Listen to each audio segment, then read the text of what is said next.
Hey, what's up, guys? It's your boy Matt here, and we back with another episode of Matter of Fact MMA. So, today we're going to go over a couple of current events, a couple of things going on in the MMA sphere. The MMA sphere, things going on out there in the MMA world. We just going to get to a couple of things. First off, let's start with light heavyweight championship news. Jamahal Hill, the light heavyweight champion, is set to defend his title possibly on August 19th against Jiri Prochazka. Now, when I say possibly, the date is to be determined. It looks like it will probably be on that date in August in Boston. However, it is already a done deal that these two will fight. And I gotta tell you, bro, I don't even know who's gonna win that. I just gotta be real with you. I don't even know because I could see a case for both sides.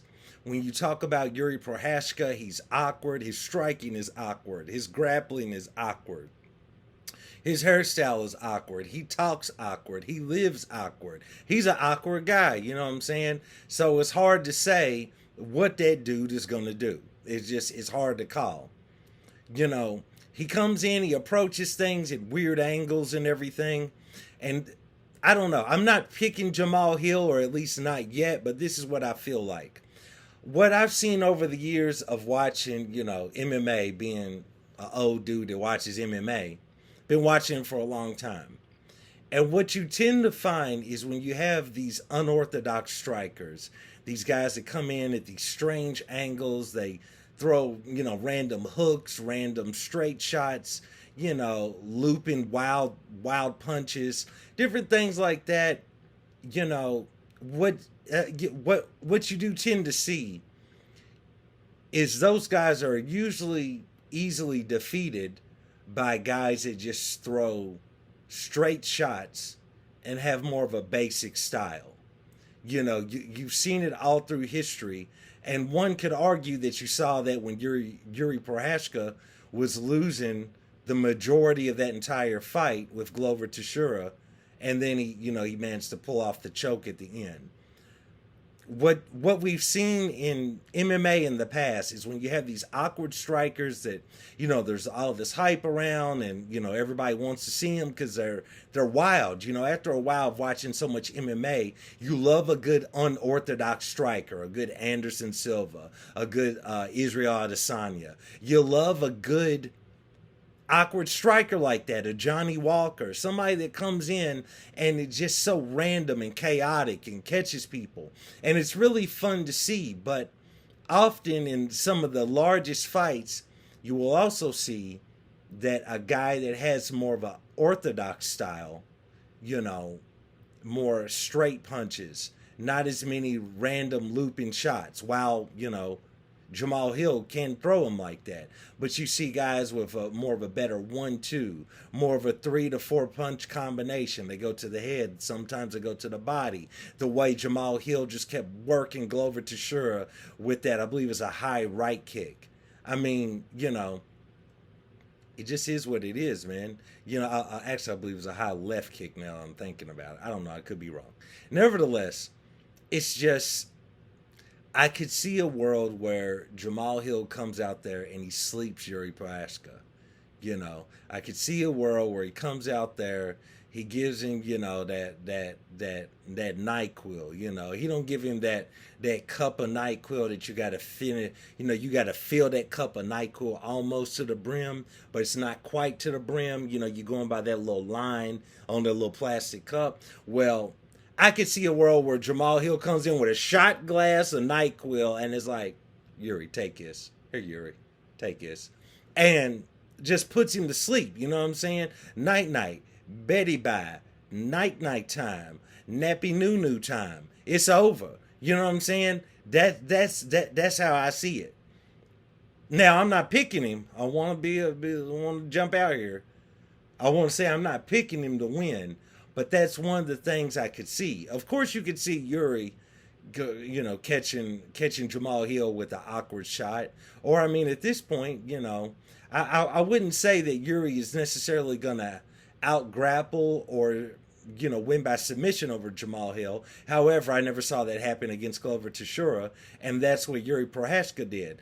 But we could also say that you thought that Glover was going to have the ground experience or the grapple game experience against Jamahal, and Jamahal Hill did him dirty there as well.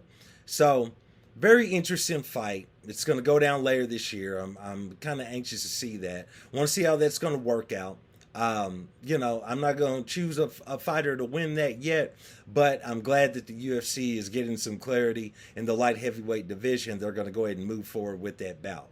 So that's cool. Let's move on from there to Henry Cejudo, the king of cringe, Captain Cringe himself, is walking back his thoughts of retirement and is looking to step into the octagon next with Aljo's favorite friend, Merab. Now, that's super highly intelligent. I'm not even going to speak on the fight. Let's just talk about Henry Cejudo's intelligence. And I'm not a Henry Cejudo mark, but let's just talk about this. So Henry Cejudo goes out there, he loses to Aljo. His coach, Captain Eric was on Ari Helwani's show, and he was talking about Henry's not going to go back to the bottom. He's not going to fight number 8, number 9, number 7, and move his way back up in rankings. How smart is it for him and his crew, his camp, to be calling for a fight between him and Merab?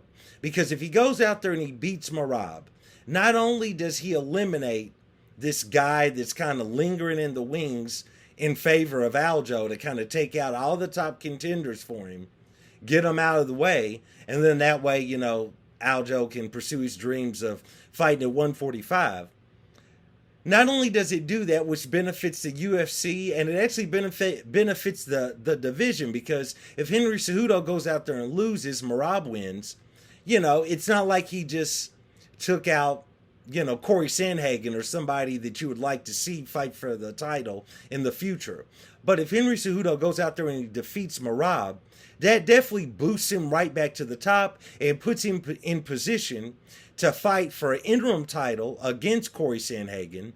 Or it puts him in position, let's say if Sean O'Malley wins, it puts Henry right in position to fight Sean O'Malley for the Bantamweight Championship. Or if Aljo wins, Aljo's going to vacate the belt anyway. He's going to move up to featherweight to fight Volkanovski. So when that happens, that leaves the belt open, and Henry could then face Corey Sandhagen for the now vacant Bantamweight Championship.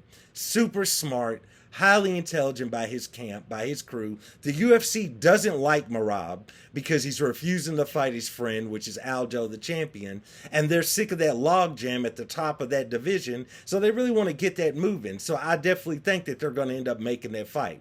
So Henry Cejudo more than likely is going to step in there with Merab. He's won in the fight on August the 19th, which is also the show in Boston, which is also the same show that they're rumoring to be, they're trying to sign Aljo defending the Bantamweight Championship against Sean O'Malley. All of that would be epic. It would be great if they can pull all that off, as well as I just spoke about, that's the same card that they're looking to have Jamahal Hill defend his light heavyweight championship against Jiri Prochazka. So, kudos to Captain Eric. Kudos to Henry Cejudo. Kudos to everybody. That's smart matchmaking if the UFC ends up doing that, if all of that comes together. I'm going to get back to Captain Eric in just a second with my final topic of this video. Guys, I gave the guy his flowers for his epic win last Saturday. I gave the guy his flowers, his credit for going out there, trying to make his money, trying to, provide for his family, create generational wealth. You know what I'm saying? Kind of said that wrong at first, but generational wealth for his family. I try to give the brother some credit. But man, let's just get down to it. Let's get down to the brass tacks. Is the tax brass? Yes. Is Aljamain Sterling stupid? Is he slow? Is he though? Let's get off into this. So first off, I'd like to say, as I always say with all of these fighters, if I say anything negative about them, I really mean no true personal disrespect to you. I mean, I'm just commenting on YouTube. That's all I'm doing. And I also know, as a regular dude sitting in his crib in Louisville, Kentucky, there is no way I have not a snowball chance. I don't have a snowball's chance in H. Still trying to make 5 cents off these videos, so I'm not cursing. I don't have a snowball's chance in ever. I would never even land anything on Aljo, and Aljo would do me dirty. But I just got to speak on this. This guy just doesn't. I mean, come on, man. He just doesn't make sense. This guy. So Captain Eric is on Ari Helwani's show. He's kind of saying a couple of things about, Merab. He's talking about Aljo. He's talking about Aljo's coach. He's saying a whole lot of stuff. He's talking about Long Island, everything. But one thing he did point out, and this just piles on top of Aljo being slow, is the fact that Captain Eric brings up that, Aljo's team should be thanking Henry Cejudo and everybody in his camp for making that pay-per-view sell, for selling that fight. And he claimed that they had, 700,000 buys on that pay-per-view, which is clearly not true. No one saw that pay-per-view selling that much. So it was clearly a troll job, or maybe he really did believe that. That's what Captain Eric said. Aljo, showing his true intelligence, disputes that by coming back and saying, not even close, we'd be doing good if we sold 200,000. Barely going to hit 200,000, let alone 700. Aljo. So basically, he suns himself by trying to prove Captain Eric wrong. And this, in essence, is the issue with Aljamain Sterling. And I've always felt this about Aljamain Sterling. It's like, I don't understand this guy. I didn't understand this guy when he was wearing fake chains, calling himself the Funk Master. I still don't understand that. I don't know why. Go ahead and Google it. I'm sure he's going to have some silly reason as to why he was doing that. And he used to come out and dance and do all this weird stuff. And frankly, I just really think this guy is a tremendous athlete who is just socially awkward, and he's a little bit off. Like, he just never quite does what you think he should do, or what you want him to do, or what makes sense for him to do. Now, he can be different. I'm all for people being different. I'm a weirdo who's making YouTube videos. So I'm all for people being different, outside of the box. But his different outside of the box just doesn't work for him. The only thing that's working for him is he's an outstanding bantamweight fighter. That's what's working for him. But him talking and everything, bro, just stop. Just be yourself. Just be a guy who's out here, I believe he's newly married, who's out here trying to create generational wealth, almost messed it up again, for his family, and provide, and just be like, if you guys think you're better than me, you can beat me, go ahead and, man, prove it. Put your money where your mouth is, step in here with me. And, man, you would garner so many fans, so much respect.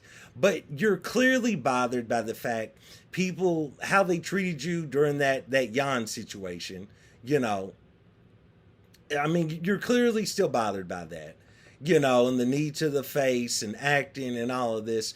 You're clearly still bothered by how that played out, even in the second fight where you finally beat Piotr Jan. You're clearly, bothered by the fact that people blamed a lot of that, TJ Dillashaw situation on you. But even with that, it's like, Aljo, nobody would have had a problem with you, beating, TJ, and TJ only having one arm in that fight. But the problem was, is it took you forever to finish a one-arm fighter. We just got off of talking about Bilal Muhammad taking 5 rounds to finish a one-arm fighter. I mean, it's like, bruh, and at least Gilbert Burns was out here still doing his thing. Like, TJ was done.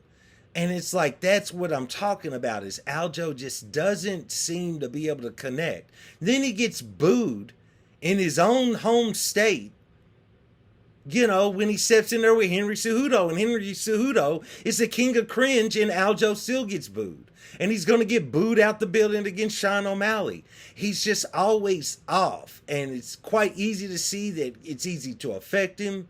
Every time he's won a fight and he does his post-fight press conference afterwards, he's always angry, he's always mad, and he's usually talking about how people won't give him respect or how they see him. bro, you got to get over all of that, man. You got to understand you're setting records in the bantamweight division. You're the champion. Just chill, bro. Be yourself. Calm down. You don't have to react to everything these people say, and do your thing. Because when you react, you don't have that McGregorism. You don't have that, Izzyism.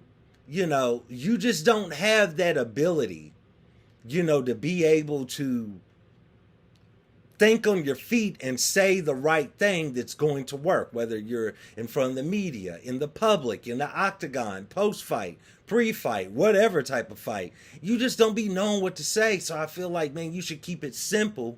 Just go out there, go out there and say what it is, man. Who's going to beat me? Who y'all said, Jan was going to beat me. Y'all said Henry was going to beat me. You said TJ was going to beat me. Who's going to beat me? Y'all said Corey Sandhagen back in the day was going to beat me. Who's going to beat me? That's how you talk, bro. You ain't got to react to none of the other stuff, but it is what it is, dude. Who am I? I'm not the bantamweight champion of the world. He is. So more powers to him. Shout out to that brother. I hope he keeps on doing his thing. Nevertheless, man, that's what it is. Just wanted to stop in and kind of holler at you guys. Let me holler at you. Let me holler. Let me holler at you. You know what I'm saying? Just want to come here and see what was going on. I'm going to be doing another video. I'll probably be dropping that tomorrow about the Jelton Almeida fight that'll be going down this weekend. Maybe we might talk about a couple of things on that video. But nevertheless, I appreciate you guys for joining me for another episode of Matter of Fact MMA. I want to thank everyone for the, oh, I think I just hit the camera there. Well, that just ruined this video. I'm not gonna get an award for this video now. Well, nevertheless, I appreciate you guys and all the feedback and everything. Thanks a lot for watching this video, and I'll see you next time. Peace.